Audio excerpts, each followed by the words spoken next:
King, it is a ruthless time of the year for clubs, for players, for everyone. We're 4 days into the trade period proper, day 5 today. But just before we get into that, there's a story in the NT News from Raf Clark, who now coaches up there, St Mary's, I think it is. He's given an interview to the NT News and he says a lot of people probably wouldn't believe this.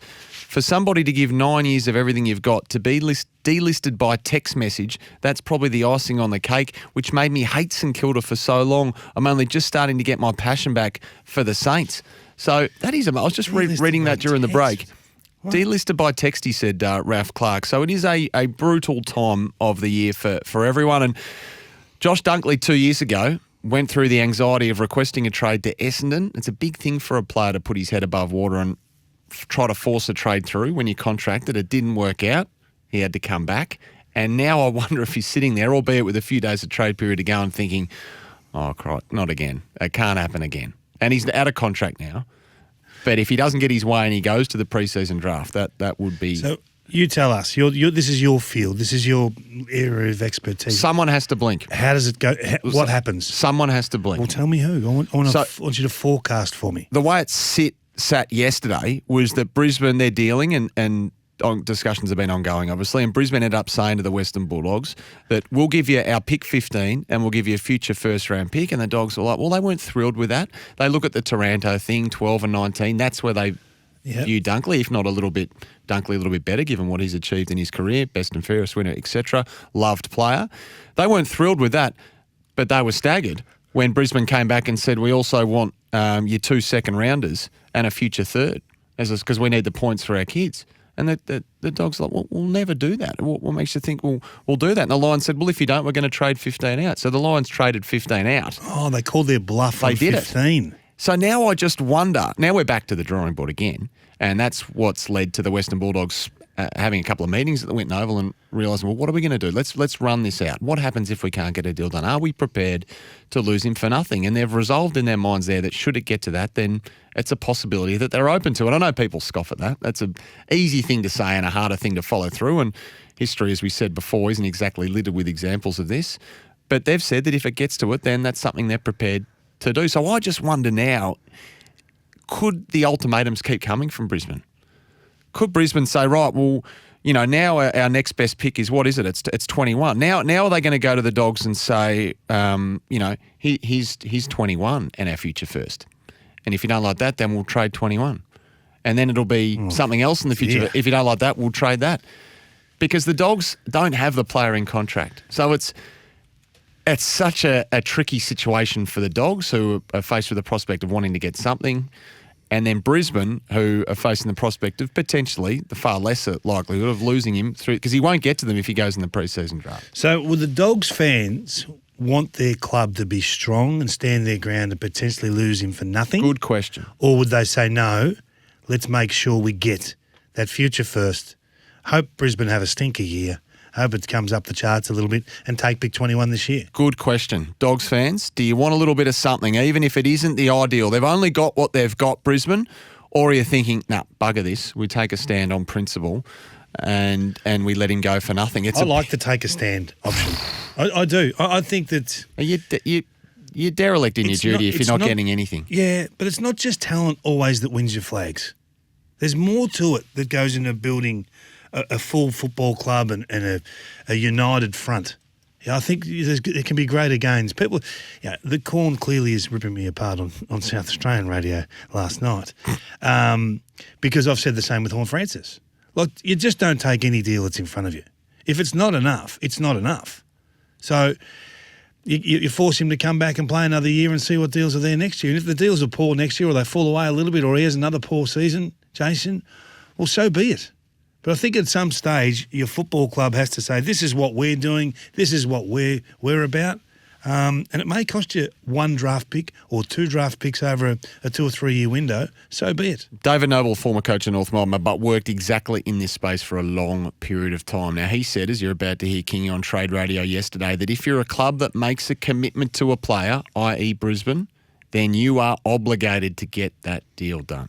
This is where it sits at the moment. I just wonder, are the ultimatums going to keep coming from Brisbane and are the offers going to get worse? And the Dogs will because Brisbane's got other interests. They want to have their cake and eat it too. I don't agree that Brisbane. So Brisbane need Dunkley. The Dogs are losing him regardless, right? So in terms of winning the premiership next year, Brisbane are on the precipice right now. This is their time. They're going out. Obviously, got Gunston. They're not all. They're in, trying to get Gunston. They might have to trade for Gunston too, which is again another tricky thing. So you wonder, could they use Gunston to put more pressure on the Dogs? Because, our pick here could go to Hawthorn because they have to trade for Gunston now because they don't want to dilute their Dan McStay compensation. All the while getting ready to match the bids. It's a lot going on. Brisbane have made all these promises. Fletcher. They do have to follow some of them through.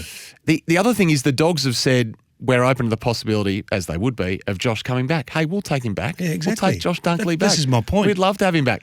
He ain't going back. He ain't going back. Well, he's got to say that. He ain't going back. He's got to say that he's ain't going back. He's made it clear he's not going back. But he has to say that. It's a big game of bluff. It's Texas Hold'em on a grand scale. The Brisbane Lions need Dunkley. We know that it's Neil or bust in that midfield. We know that. The other part of it is, we'll get to the calls in a moment, is that the Dogs are a bit, miffed isn't the right word, almost a bit bemused that Brisbane have known that they've got these kids there and they're going to have to match the points. Will Ashcroft has been a star for most of the year. They've known Jasper Fletcher's going to be in the... They knew what they had to do. So the Dogs are like, well, they haven't, in their mind, they haven't planned adequately. They've made this commitment to Josh Dunkley. They haven't set the foundation and the steps in place to get the points in to match the picks. And Sam Powell knows what it's like to be in that position. They've done it the last couple of years at the Dogs. With Sammy Darcy, Jamari Ugle-Hagan, they've had to get those points in and work the trades at the same time. So they're probably looking at it thinking, come on, Brisbane, get your act together. But again, Brisbane have made commitments like David Noble says. They've got to see some of them through. They have to. And if they don't, if I'm Luke Beveridge and Sam Powell at the Western Bulldogs, I am standing my ground. I'm not just taking the offer you put in front of me. Lads, Bulldog supporter, 100% stand our ground. Send him to North or West Coast in the draft. That's from Benny.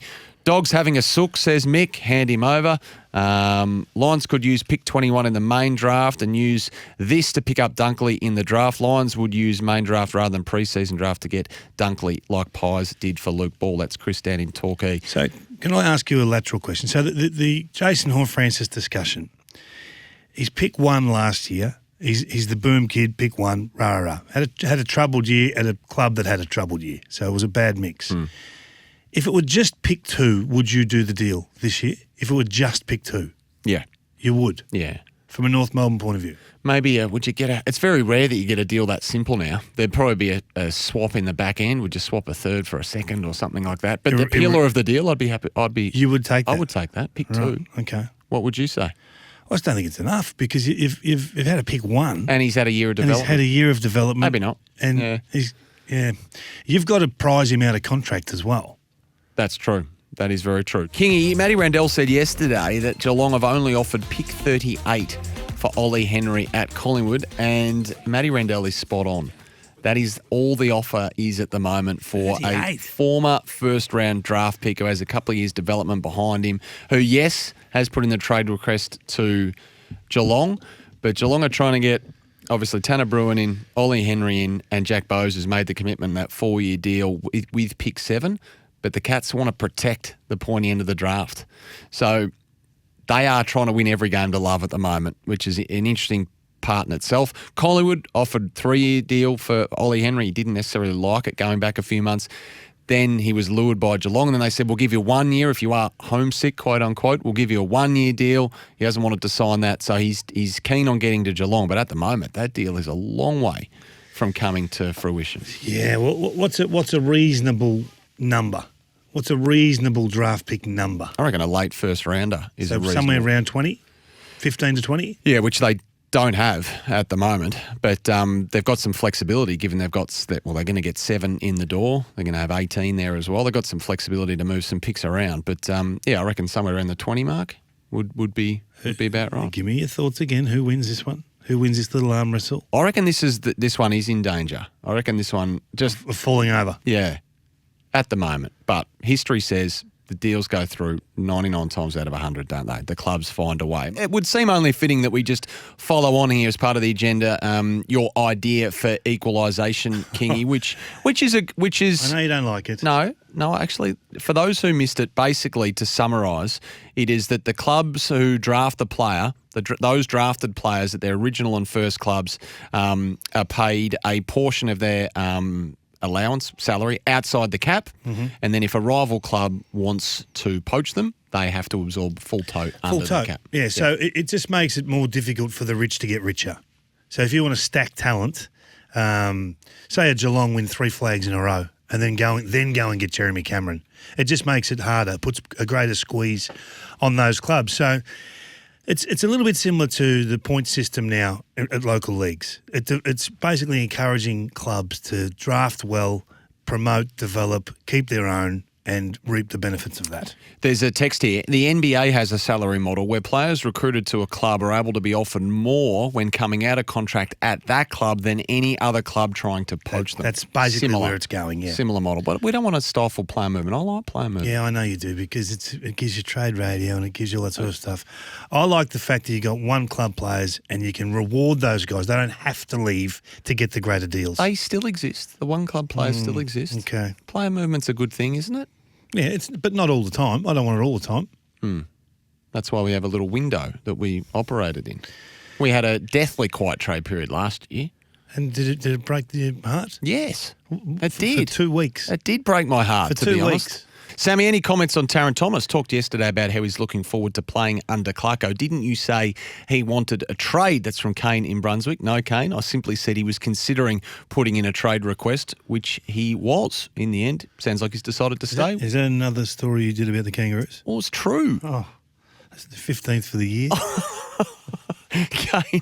But if you are a North Find Melbourne another person, club, mate. I reckon you're thrilled that he is staying. He's a must keep, absolutely, and hopefully he can have a better season next season. He looked fit. I'll tell you what, he did look fit. Working on the news. hard. Yeah, working hard. So great to see. They say he's been coming into the club, and the club had been bullish that he was going to stay long term because he's been rocking up regularly during the off season already to come in and hit the gym and stuff. So good signs there. I mean, if you are going to put your hand out for 700 plus per year, you do need to, I think, be fit, Sam. You were okay with that deal, weren't you? I know it had its critics. Your old sparring partner might have had an issue with it. Yeah, he doesn't like any form of contract. Basically, he doesn't like people getting paid.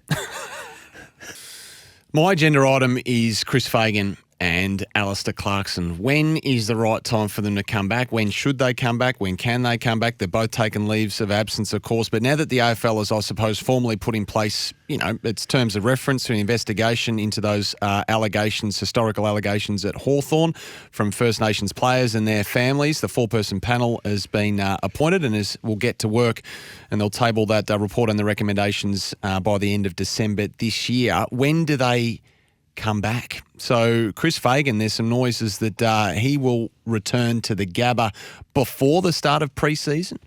I haven't heard a lot. I haven't heard a lot out of North Melbourne when it comes to Alastair Clarkson. And so both have taken leaves of absence. Both in statements have categorically denied any allegations of wrongdoing, and we all hope the truth is found one way or the other. But while that's taking place, I mean, they should be allowed to, if they're comfortable to do so, return to their clubs, shouldn't they? Yeah. 100% they should. I think the awkward part with Alastair is he's not meant to start till November the 1st. Yep.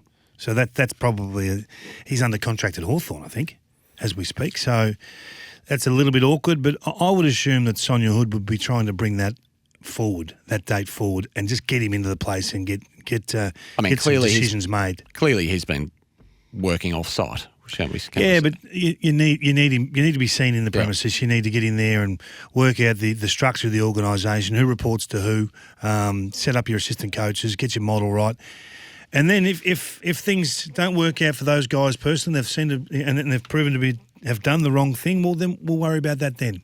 Clearly he'd be talking to his right hand man. He'd be talking to Todd Viney every day. Surely it's not the same though, is it? It's not really the same. When that senior coach, that figure walks in. But the players aren't there yet.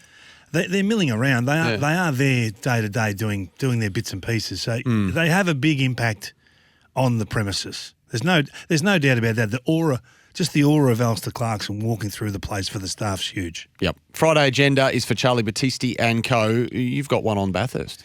I'm looking forward to this one. Safe from the couch. Yeah, I'm not a motorsport lover. Like them on the F1s, but wet Bathursts are great Bathursts. There'll be carnage. You sent me the video yesterday of a wheel just flying. Yeah. It was going about 200k an hour by itself. That was amazing. I'm looking forward to it Sunday. You'll find yourself watching it. I reckon the mountain will claim a few. Yeah. The mountain decides, as they say. You'll in and out of sleep on the couch. I'll be good by Sunday. You'll be good. Just Saturday might be struggling. Testy today.